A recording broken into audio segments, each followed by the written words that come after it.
Hey, so if you're learning Arabic, you've probably run into this strange little puzzle, right? A sound that just kind of appears out of nowhere at the end of some words. Well, today we're going to solve the mystery of Arabic's hidden N. Okay, let's take a super common greeting, marhaban, for hello. We all hear that N sound at the end, right? Marhaban.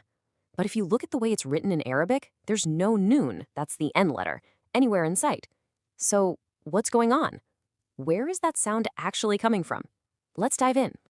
All right, the solution to this whole mystery has a name. It's a really fundamental concept in Arabic, and it's called al-tanween. So, what in the world is it?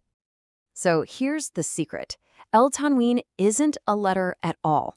It's actually a set of special marks. You know those little symbols you see floating above or below the letters? They get placed at the very end of a word, and their one and only job is to add that in sound. But wait, there's a little more to it. Al-tanween isn't just one mark. It's actually a trio. There are 3 different kinds, and each one adds a slightly different sound to the word. Let's meet them. Let's break this down. First up, you've got 2 little dashes on top of a letter. That makes an un sound. So if you put it on the letter ba, it becomes bun. Simple enough, right? Next, if you see 2 dashes below the letter, that creates an in sound. So our ba now sounds like bin. And last but not least, we have this little double curl symbol on top. That makes an un sound, turning ba into bun. So there they are, the 3 sounds, un, in, and un. Okay, pay attention to this because it's a really important tip for spotting the most common tanween. When you have that n sound, the word will almost always have an aleph, that's the letter a, tacked onto the end. Now, the tanween marks themselves sit on the letter before the aleph, but seeing that aleph is your big visual clue that an an sound is about to happen. All right, that's the theory, but how does this actually look out in the wild? Let's see tanween in action with some real words that you're actually going to use.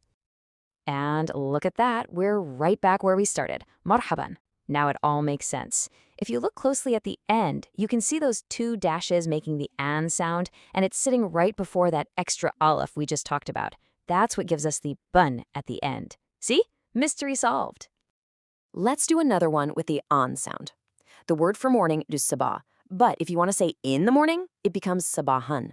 You see the marks and that aleph at the end? That sound comes directly from the tanween. Now let's check out our second sound, in. The word for peace is salam, but with this type of tanween, it's pronounced salaman. Notice how the 2 dashes are now underneath the final letter? That's your visual signal for the in sound, salaman. Let's do one more for practice.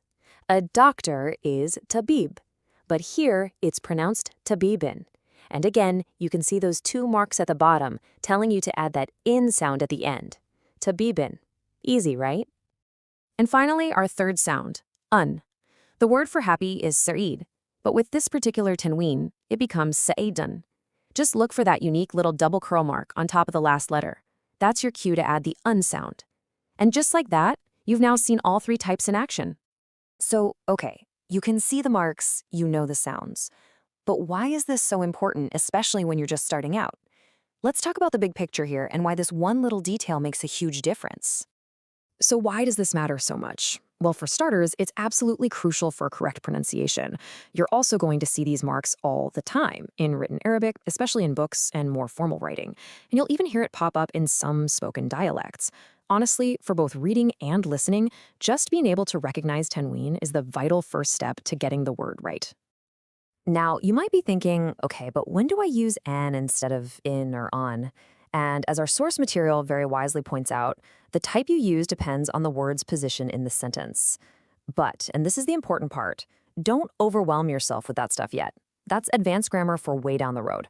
For now, you absolutely do not need to know why a certain tanween is used. So let's make this super, super simple. Your goal right now is just this. When you see the mark, you know the sound it makes. That is it. You see 2 dashes on top, you say N. You see them on the bottom, you say M. You see that little double curl, you say un. Just focus on recognizing it, not the complex grammar rules behind it. And there you have it. The hidden N is hidden no more. You now have the key to unlocking the right pronunciation for tons of Arabic words. It really shows how just one small detail can open up a whole new level of understanding. So, now that you can spot the hidden N, what's next for you on your Arabic journey?